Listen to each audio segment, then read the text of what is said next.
Balcony में, वो भी इतनी ठंड में। मेरे समझ नहीं आता इन लोगों को बालकनी से क्या ही प्यार है। पायल सभी के लिए बालकनी में बिस्तर लगाती है और उसके बाद रसोई में जाती है। पायल अपने सभी ससुराल वालों के लिए बालकनी में खाना लेकर जाती है। भाभी, खाना तो बहुत ही लाजवाब बना हुआ है और बालकनी की ठंडी हवा में बैठकर खाने में तो ये खाना और भी ज्यादा अच्छा लग रहा है। पता नहीं सर्दी में बालकनी पर क्या अच्छा लग रहा है।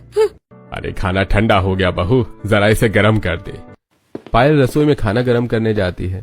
ठंडी हवा में खाना कितनी जल्दी ठंडा हो जाता है, ये नहीं नजर आता है इन लोगों को। मुझे बार बार सब कुछ गर्म करना पड़ता है। पायल गर्मा गर्म रोटी फिर से अपने ससुराल वालों के पास लेकर जाती है। सभी लोग खाना खाते हैं और फिर बालकनी में अपने अपने बिस्तर पर लेट जाते हैं। गर्मियों में भी हम लोग छत पर सोते थे तो कितना मजा आता था। और बरसात के दिनों में हमने बालकनी में सोना शुरू कर दिया। बारिश की हल्की हल्की सी फुहार सारी रात चेहरे पर गिरती रहती थी। कितना ज्यादा अच्छा लगता था। सच में सर्दी, गर्मी या बरसात, हर मौसम में बालकनी में सोने में जो मजा आता है ना, वो मजा कहीं भी नहीं है। ये बात तो बिल्कुल सच है। पहले तो मैं कमरे में ही सोता था, लेकिन अब मुझे भी बालकनी में सोने में मजा आने लगा है। जहाँ सभी लोग बालकनी में लेटे खुश हो रहे होते हैं, वहीं पायल अपना काम खत्म करके ऋषभ के पास आती है और वो भी अपने बिस्तर पर लेट जाती है और मन ही मन सोचती है, ये लोग इतना खुश हो रहे हैं, लेकिन कोई मुझसे पूछे मेरा कितना बुरा हाल हो रहा है। इस ठंडी हवा की वजह से सुबह सुबह उठते ही मुझे इतनी छींकें आने लगती है और फिर मेरा सिर दर्द करने लगता है। पर मेरा दर्द तो ये लोग समझते ही नहीं है। कितना खुश हो रही थी मैं 2 दिन पहले तक।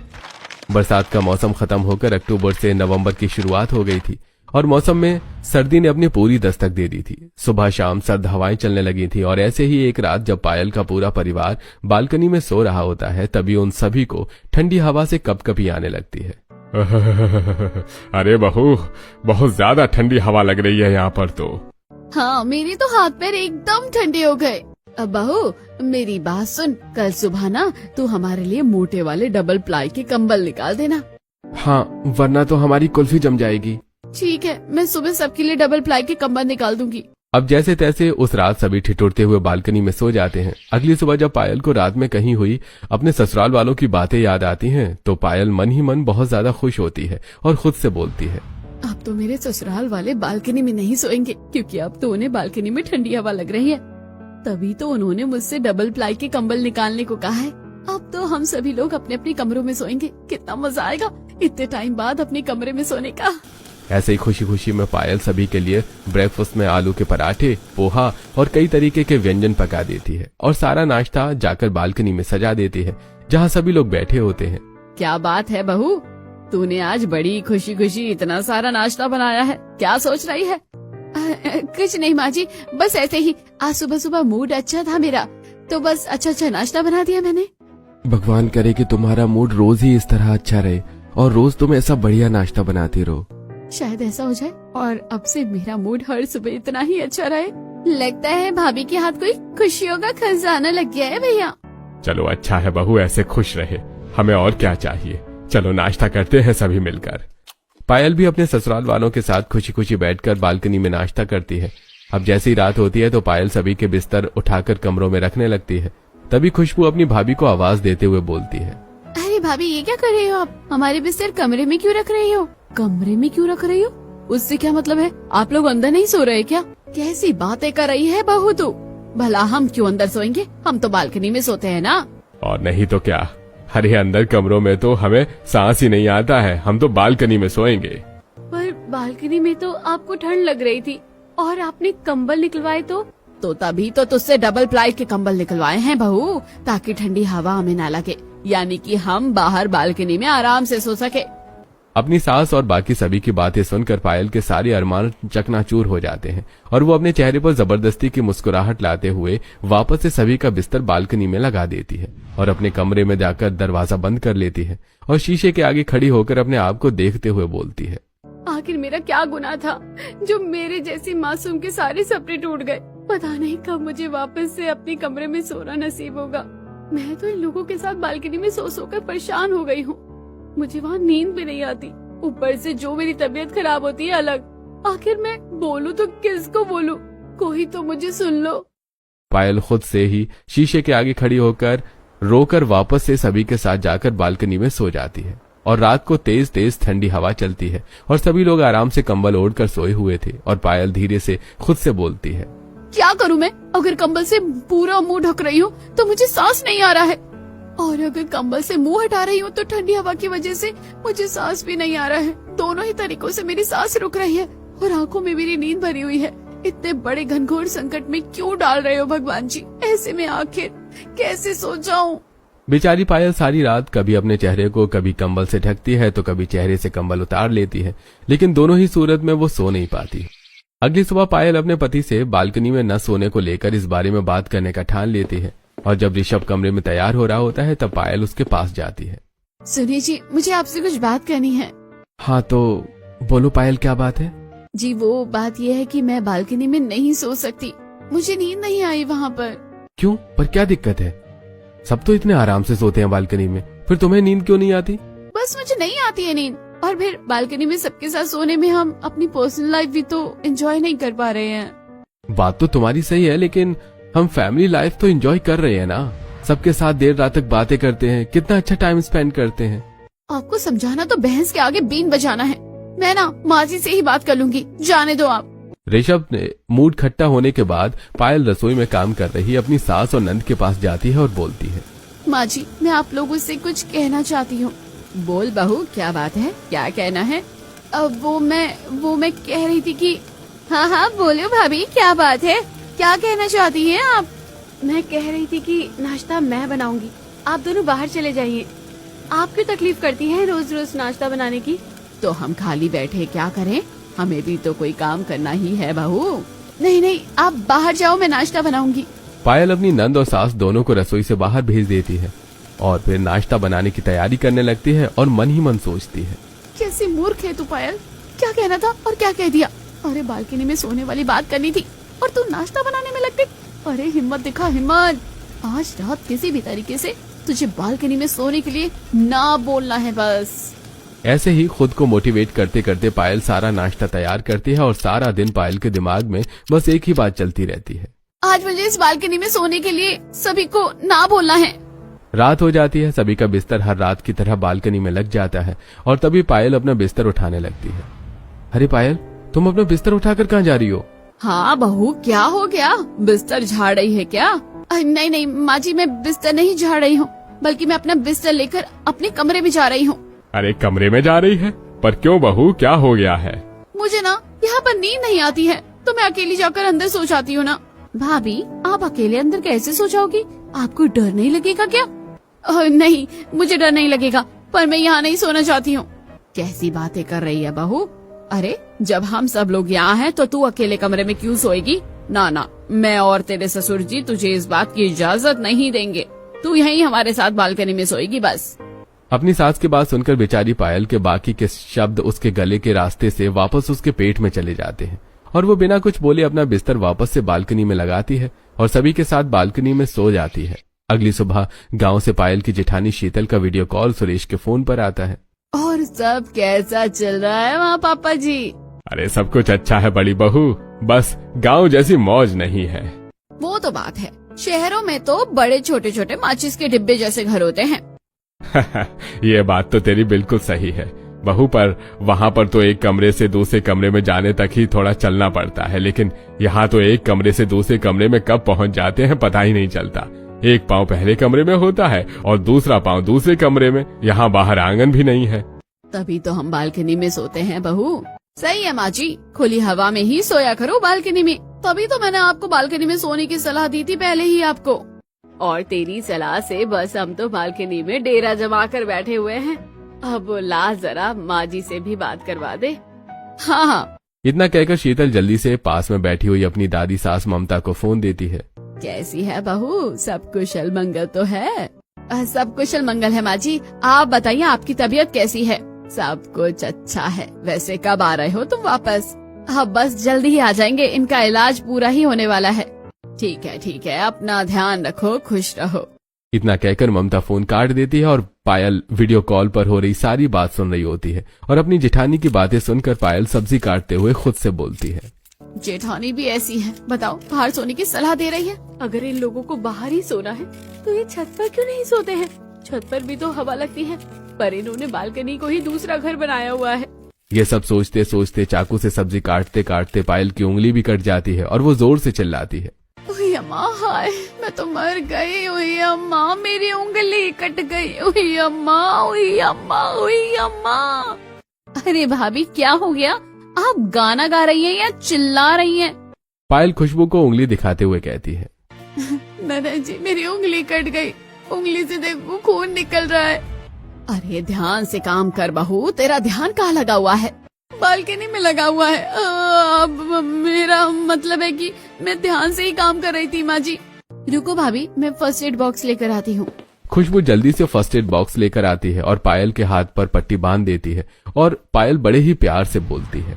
माँ जी, वैसे अगर आपको खुले में ही सोना है, ठंडी हवा का मजा लेना है, तो आप लोग छत पर क्यों नहीं सोते हो? कैसी बात कर रही है बहू? छत पर ज्यादा हवा लगती है, बालकनी में कम हवा लगती है। और फिर भाभी, छत पर सोते हैं तो यही डर लगा रहता है कि कहीं नीचे चोर ना आ जाए, कोई खिड़की दरवाजा ना खुला रह जाए। और बालकनी में सोते हैं तो घर की भी रखवाली हो जाती है और किसी भी तरीके का डर भी नहीं रहता है। मतलब आपके पास हर बात का परफेक्ट सॉल्यूशन है। अब मैं सब्जी काट कर खाना बना लेती हूँ। अरे तेरे हाथ में लग गई है बहू, खाना मैं और खुशबू बना देंगे, तू आराम कर, आज कोई बात नहीं। अनीता और खुशबू खाना बनाने में लग जाते हैं और पायल तभी बालकनी को देखती है तो कभी अपनी सास और नंद को देखती है और मन ही मन सोचती है, अगर मुझे पता होता कि मेरा गांव से आने वाला ससुराल बालकनी में रहने का, सोने का इतना बड़ा दीवाना होगा, तो मैं तो 50 गज की एक बालकनी ही खरीद लेती और उसी में रहती। कैसा अनोखा ससुराल है मेरा, ठंड में बालकनी में सोने वाला। वक्त गुजरता जाता है और ठंड भी बहुत ज्यादा बढ़ने लगती है और ऐसे में ठंड में गर्माहट लेने के लिए सभी लोग बालकनी में आग जलाने लगते हैं। ओहो, आजकल तो ठंड बहुत ज्यादा बढ़ रही है। हाँ हाँ बिल्कुल, तभी तो आग जलाई है। कितना मजा आ रहा है इस आग के पास बैठने में, कितना सुकून मिल रहा है। सच में सर्दियों में गर्मा गर्म खाना, आग सेकना, ये सब तो बहुत अच्छा लगता है। क्योंकि घर की बालकनी में आग जल रही थी तो आग से उठने वाला सारा धुआं घर के अंदर जा रहा था, जिस वजह से पायल को बहुत जोर से खांसी उठने लगती है और वो खांसती हुई बालकनी में आती है। क्या कर रहे हैं आप लोग? सारे घर में धुआं ही धुआं हो गया है इस आग की वजह से। अरे बहू, इतनी ज्यादा ठंड पड़ रही है, अब हम बालकनी में बैठे हैं तो आग तो जलाएंगे ही ना। आपको ठंड लग रही है तो आप कमरे में जाकर हीटर चला लो ना, आग जलाने की क्या जरूरत है? कैसी बातें कर रही हो तुम? जो मजा आग में है वो मजा हीटर में थोड़े ना है। और नहीं तो क्या, अरे थोड़ी बहुत खांसी ही तो है बहू, जा जाकर पानी पी ले, तेरा गला अपने आप ठीक हो जाएगा। और ये धुआं है ना जो घर के अंदर, ये तो और भी अच्छा है। अरे सारे मच्छर मक्खी मर जाएंगे। आप लोगों का तो हर एंगल में ना ही होता है, बस कोई पॉजिटिव एंगल होता भी है? मैं ही चली जाती हूँ या फिर अपने मुंह पर मास्क लगा लेती हूँ, वही सही रहेगा। पायल अपने कमरे में जाती है और अलमारी के ड्रॉर से एक मास्क निकालती है और उसे अपने चेहरे पर लगा लेती है और फिर बाकी का काम करती है। वक्त गुजरता चला जाता है। अब क्योंकि पायल के ससुराल वाले सारा दिन बालकनी में ही बैठे रहते थे तो इसलिए आसपास की औरतें उन सभी को देखकर तरह तरह की बातें बनाने लगती हैं। और एक दिन जब पायल मोहल्ले की औरतों के साथ सब्जी ले रही होती है तो, अरे तूने पायल के ससुराल वालों को देखा है? सारा दिन बालकनी में ही टंगे रहते हैं, जैसे किसी ने गमले सजा दिए हो। और नहीं तो क्या, खाना सोना बातें करना सब कुछ बालकनी में ही होता है। अरे इनका बस नहीं चलता, वरना बालकनी में ही नहा धो लेते। मुझे तो समझ नहीं आता कि पायल इन लोगों के साथ कैसे रह रही है। मैंने तो कितनी बार पायल को भी बालकनी में सोए हुए देखा है उन लोगों के साथ। अरे खरबूजी को देखकर खरबूजा रंग बदलता है। पायल भी अब उनके रंग में ढल गई है, इसलिए अब वो भी उनके जैसी गंवार हरकतें करने लगी हैं। शांति और उमा की बातें सुनकर पायल को बहुत बुरा लगता है, लेकिन बेचारी अब बोलती भी तो क्या बोलती। वो चुपचाप सब्जी लेकर वापस से अपने घर चली जाती है और देखती है कि उसके ससुराल वाले बालकनी में बैठे खूब हंसी ठिठोली कर रहे हैं। ये लोग यहाँ हंसी ठिठोली कर रहे हैं और वहाँ सब लोग बालकनी में इन लोगों के रहने की वजह से मेरा मजाक बना रहे हैं और मैं बेचारी किसी को कुछ भी नहीं कह सकती हूँ, जबकि मैं इन लोगों की बालकनी में सोने के सख्त खिलाफ हूँ। लेकिन कोई मेरे दिल की आवाज सुने तब ना। मैं तो बस आटे के साथ घुन जैसी पिसती चली जा रही हूँ। पायल हर दिन अपने ससुराल वालों को ठंड में बालकनी में न सोने के 100 बहाने देती है, क्योंकि पायल उन्हें कभी सीधे मुंह अपने दिल की बात कह नहीं पा रही थी। उसने अपने ससुराल वालों को बहुत इशारे दिए, लेकिन कोई उसकी बात नहीं समझ पा रहा था और सभी लोग लगातार बालकनी में ही सोते रहते हैं। ऐसे ही एक दिन जब पायल बालकनी की सफाई कर रही होती है तभी उसकी पड़ोसन उसे आवाज देती है। अरे अच्छे से बालकनी चमका ले पायल, तेरे ससुराल वालों को बालकनी में जो रहना है। वैसे एक बात बता दूं, सारे घर को किराए पर क्यों नहीं दे देती, अकेले बालकनी को ही रख लिया कर, क्योंकि तूने सारा घर तो बस बेकार में ही खरीद रखा है। आंटी जी, अब इंसान अंदर नहीं रह रहे तो क्या हुआ, सामान तो रखा हुआ है ना। अरे तो सामान को भी तो सर्दियों में आग जलाने के लिए इस्तेमाल कर लिया कर, क्योंकि तेरा सारा गुजर बसर तो बालकनी में ही हो रहा है। सुलोचना की बातें सुनकर तो पायल का और भी ज्यादा दिमाग खराब हो जाता है और वो जल्दी जल्दी झाड़ू लगाने लगती है और फिर पोछा लगाकर बालकनी की साफ सफाई का काम खत्म कर देती है और जाकर सोफे पर बैठ जाती है। पहले गर्मियों में छत पर सोते थे तो मुझे समझ आता था कि कमरों में घुटन महसूस होती है, लेकिन इन लोगों ने तो बरसातों में भी बालकनी में ही रातें बिता दी। फिर बारिश में भीग भीग कर मुझे फंगल इन्फेक्शन हो गया था और अब सर्दियों में मैंने सोचा कि कम से कम अब तो मुझे अपने बिस्तर पर सोना नसीब होगा, लेकिन नहीं, अभी भी मुझे बालकनी में ही सोना पड़ा है, वो भी अपने ससुराल वालों की जिद के चलते। वक्त गुजरता चला जाता है और ठंड बढ़ती चली जाती है और ऐसे में पायल का बालकनी में सोना और भी ज्यादा मुश्किल होने लगता है। अब पायल कभी अपनी सास से, कभी अपने पति से, तो कभी अपने ससुर से बार बार घर के अंदर सोने की जिद करती है, लेकिन कोई भी पायल की बात ही नहीं मानता है। एक दिन पायल अपनी सहेली ज्योति से मिलने जाती है। यार मैं तो बहुत ज्यादा परेशान हो गई हूँ, मुझे कुछ समझ नहीं आ रहा, आखिर मैं कैसे अपने ससुराल वालों की ठंड में बालकनी में सोने वाली आदत से पीछे छुड़ाऊं। देख अब ऐसी बात नहीं बन रही है ना, तो तू फिर झूठ बोल दे। झूठ बोल दूं? अरे यहाँ सच बोलने से बात नहीं बन रही, तू बोल रही है कि झूठ बोल दूं, कैसे बात बन जाएगी। मेरे पास एक आइडिया है पायल, अगर तू वैसा करेगी तो शायद तेरा काम बन जाए। अगर तेरा आइडिया काम कर गया ना तो मैं ना तुझे एक सुंदर सी साड़ी दिला दूंगी, बताना तेरा आइडिया क्या है। ज्योति जल्दी से पायल के कान में अपना आइडिया बताती है, जिसे पायल ध्यान से समझ लेती है और फिर ज्योति से थोड़ी और बातें करने के बाद वो घर आ जाती है। वैसे ज्योति जो कह रही थी वो बात बिल्कुल सही है, मुझे कुछ ऐसा ही करना होगा, तभी बात बनेगी, तभी ये लोग मेरी मुट्ठी में आएंगे और फिर मैं जो कहूँगी वो वही करेंगे। फिर तो कोई भी मेरी बात को इनकार नहीं करेगा। सबको आगे पीछे ना घुमा दिया ना तो मेरा नाम भी पायल नहीं। आखिर पायल ऐसा क्या सोच रही थी जो उसके कहने पर सब ससुराल वाले उसकी बात मानेंगे। ऐसे ही अगले दिन पायल सबसे पहले ये बात अपनी सास को बताती है कि क्या सच में बेटा तू सच कह रही है? जी माँ जी बिल्कुल, अब दादी बनने वाली हैं। ये बात सुनकर अनीता खुश हो जाती है और तभी पायल को उल्टी जैसा होता है और वो बाथरूम में जाती है। तब तक अनीता वहाँ पर सभी को बुला लेती है और जब पायल वापस आती है तो क्या हुआ पायल, तुम ठीक तो हो ना? हाँ हाँ सब ठीक है माँ जी, बस कुछ दिनों से मुझे बड़ी घबराहट हो रही है, जी बहुत मचल रहा है और चक्कर भी बहुत ज्यादा आ रहे हैं। पायल के मुंह से ये सारी बातें सुनकर तो अनीता के चेहरे पर बड़ी सी मुस्कुराहट आ जाती है और अनीता जल्दी से पायल के गले लग जाती है। अरे अब क्या हो गया, इतना ज्यादा प्यार क्यों जता रही हो भाभी से? अरे क्योंकि तेरी भाभी माँ बनने वाली है। जो ये बातें बोल रही है ना, ये सारी तभी एक औरत के साथ होती है जब वो पेट से होती है। ऋषभ बधाई हो, तू पापा बनने वाला है। आप सच बोल रही है माँ? पायल माँ सच बोल रही है क्या? बोलो ना। अब माँ जी कह रही है तो सब कुछ सच ही होगा ना। मुबारक हो मुबारक। पूरे घर में एक ही पल में खुशियों की दिवाली जग जाती है। बहू अब तुझे बस आराम ही आराम करना है, कोई काम नहीं करना है। और जैसा जैसा मैं बोलूंगी ना बहू, सब कुछ वैसा वैसा ही करना। मैं तेरे 9 महीने ना बहुत यादगार बना दूंगी तेरे लिए। लो लग गया मेरा तीर निशाने पर। अब तो इन सब लोगों को मेरी बात माननी ही पड़ेगी, पर अगर एकदम से सब कुछ बोलूंगी तो कहीं किसी को शक ना हो जाए।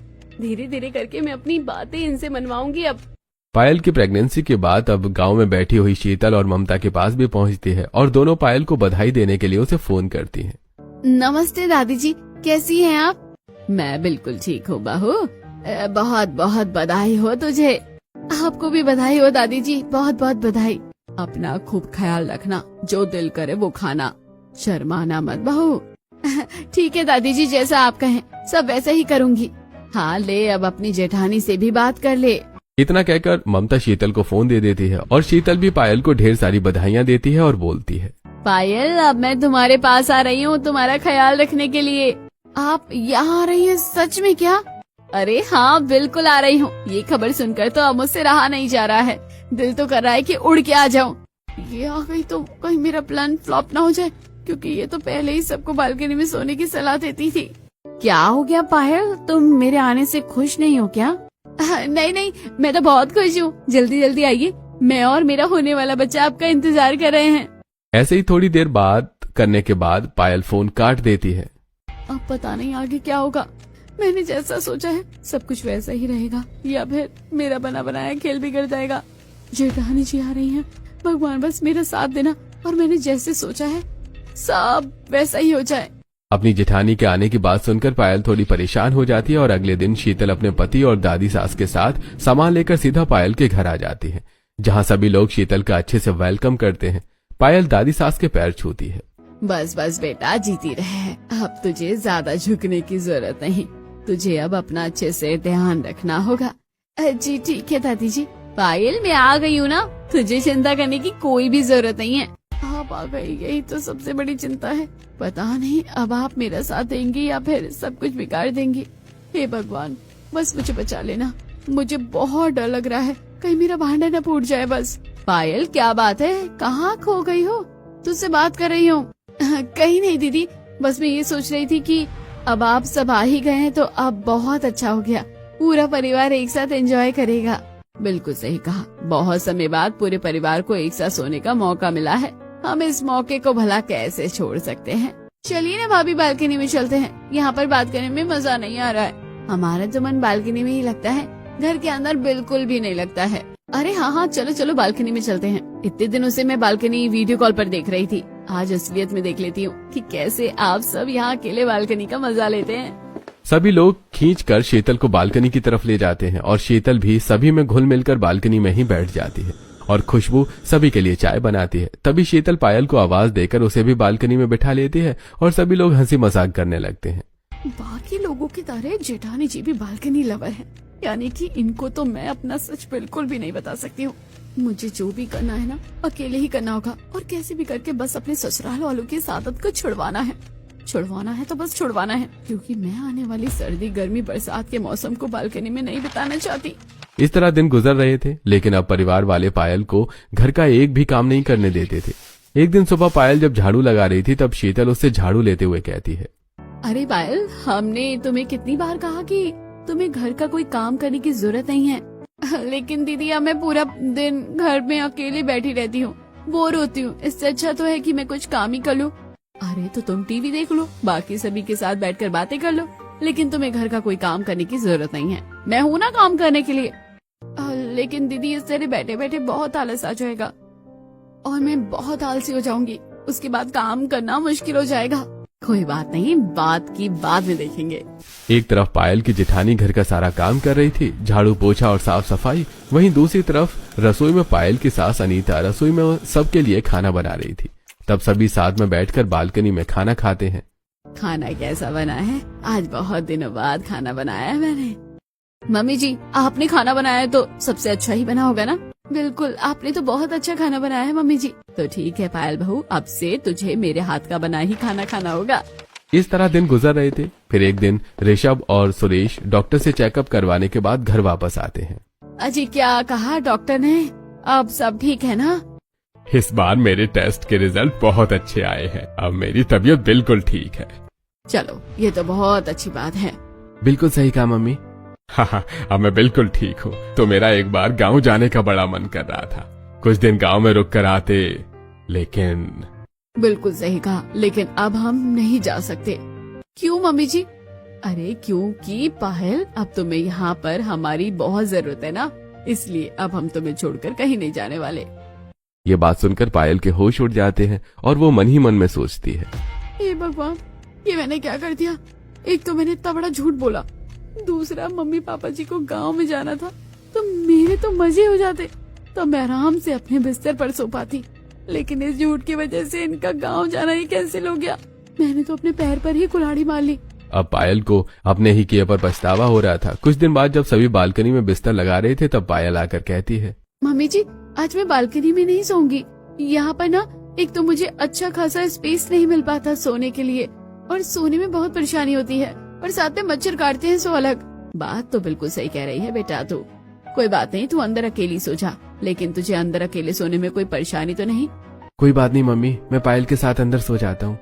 इस तरह ऋषभ और पायल आज अपने कमरे में सो जाते हैं और पायल को कमरे में सोने में बहुत अच्छा लग रहा था, लेकिन उसे नींद नहीं आती। वो पूरी रात सिर्फ एक ही बात सोचती है, मम्मी पापा जी यहाँ चाय कब तक रुके? मेरे झूठ की वजह से मुझे कमरे में तो सोने को मिल गया। ये बात सोचकर पायल खुश हो ही रही थी कि तभी उसका मूड खराब हो जाता है। लेकिन मैंने इस चीज से बचने के लिए कितना बड़ा झूठ बोला है। मुझे इतना बड़ा झूठ नहीं बोलना चाहिए था। कल को सब कुछ सच पता चलेगा तो बहुत बुरा लगेगा। इस तरह दिन गुजर रहे थे और अब हर कोई पायल का हद से ज्यादा ध्यान रख रहा था। पायल को बाहर नहीं जाने दिया जाता था। पायल आराम से अपने बिस्तर में बैठकर टीवी देखती और ये सब पायल के कमरे में ही जाकर बैठकर उससे बातें करने लगे थे। आजकल हम तो बालकनी में जाना ही भूल गए हैं, अंदर ही बैठे रहते हैं अब हम। हाँ, पायल बहू की वजह से अब पायल बहू का भी तो ध्यान रखना है। अच्छा पायल, कल हम डॉक्टर के पास जाएंगे, तुम्हारा चेकअप भी तो करवाना है। ये बात सुनकर पायल के चेहरे का रंग उड़ जाता है। कल क्यों? तो कब जाना है तुम बता दो। डॉक्टर के पास जाना रहने देते हैं ना, डॉक्टर क्या ही कर लेगा। अरे बेटा कैसी बातें कर रही है, इन सब चीजों में तो डॉक्टर को दिखाना ही होता है। अब पायल के पास कोई ऑप्शन नहीं था। अगले दिन वो डॉक्टर के पास जाती है, लेकिन उसे बहुत ज्यादा डर लग रहा था। चेकअप करने के बाद डॉक्टर कहता है, देखिए आपका सेकंड मंथ चल रहा है, इसलिए आपको अभी थोड़ा कुछ बातों का ध्यान रखना होगा। आपको गर्म खाना बिल्कुल भी नहीं खाना है। कुछ चीज आपको अपनी डाइट में हटा देनी है। मैं डाइट चार्ट बना देती हूँ, उसे जरूर फॉलो करना। ये बात सुनकर पायल के होश उड़ जाते हैं। क्या मैं सच में प्रेग्नेंट हूँ? जी हाँ, आपको 2 महीने पूरे होने वाले हैं। अरे पायल, तुम तो ऐसे हैरान हो रही हो जैसे पहले तो तुम्हें कुछ पता ही नहीं था। नहीं, बस ऐसे ही। उसके बाद ऋषभ और पायल घर वापस आ जाते हैं और पायल की खुशी का कोई ठिकाना नहीं था। ये सब जानने के बाद पायल को बहुत खुशी हो रही थी, लेकिन उसे बहुत बुरा लग रहा था कि उसने झूठ का सहारा लेकर घर वालों को गुमराह करने की कोशिश की। हालांकि अब उसका झूठ सच में बदल गया था, लेकिन वो फैसला करती है सबको सच बताने का। क्या बात है बहू, सब ठीक तो है ना? तूने हमें यहाँ सबको एक साथ क्यों बुलाया है? हाँ बता बेटा, क्या बात है? मैं अभी प्रेग्नेंट हूँ, लेकिन मैं पहले प्रेग्नेंट नहीं थी। मतलब हम कुछ समझे नहीं। ये तो है कि तुम अभी प्रेग्नेंट हुई हो, इसमें क्या बड़ी बात है? मेरे कहने का मतलब है कि मैंने पहले आप सभी से झूठ बोला था। मैंने झूठ इसलिए बोला था कि मुझे बालकनी पर ना सोना पड़े, लेकिन जब मैं आज डॉक्टर के पास गई तो मुझे लगा मेरा भांडा फूट जाएगा, लेकिन मैं तो सच में ही प्रेग्नेंट निकली। ये तो बहुत कंफ्यूजिंग हो गया है। इसका मतलब पहले तुझे कुछ नहीं पता था और तूने ऐसे ही हमसे झूठ बोला और बाद में तेरी बात सच निकली। जी हाँ, मुझे माफ कर दीजिए, मुझे ऐसा नहीं करना चाहिए था, लेकिन मैं बालकनी पर सोकर बहुत परेशान हो गई थी। हर कोई मुझे ताने मारता और बाहर मेरा मजाक उड़ाया जाता था। लेकिन बेटा, अगर ऐसी बात थी तो तू हमें पहले ही बता देती, झूठ बोलने की क्या जरूरत थी? मैंने आपको बोला, लेकिन आप लोगों ने मेरी बात नहीं समझी। हालांकि मेरी गलती है, मुझे आप लोगों को और अच्छे से बोलना चाहिए था, गलत रास्ता बनाने की बजाय। हाँ, तुमने जो किया बिल्कुल सही नहीं किया। इतना बड़ा झूठ कौन बोलता है? गलती हमारी भी है। जब बहू बाहर सोने को मना करती थी तो हमें उसके साथ जबरदस्ती नहीं करनी चाहिए थी, लेकिन हमको गांव में रहकर खुले में सोने की आदत हो गई थी। यहाँ पर अकेले बालकनी में सोने में अच्छा नहीं लगता था। यहाँ अंदर अंदर रहकर दम घुटने लगता है, इसलिए हमने ऐसा किया। लेकिन हमें सिर्फ अपने बारे में नहीं सोचना चाहिए था। बिल्कुल सही कहा, हमने सिर्फ अपने बारे में सोचा, बहू के बारे में नहीं सोचा। तो कोई बात नहीं, अब से सभी एक दूसरे के बारे में सोच लेना। लेकिन बहू, इसलिए कहते हैं झूठ सोच समझ कर बोलना चाहिए। हमें अपनी वाणी का सही तरीके से इस्तेमाल करना चाहिए। क्या पता कब कौन सी बात सच हो जाए, कब हमारी जुबान पर आकर सरस्वती बैठ जाए। जी दादी जी, आगे से ध्यान रखूंगी। और बेटा, हम भी तुझे बालकनी पर सोने को नहीं कहेंगे। इस तरह पायल के ससुराल वाले जबरदस्ती से सर्दी में बालकनी पर सोने के लिए नहीं कहते और उसके साथ घर में खुशियों का भी माहौल छा जाता है।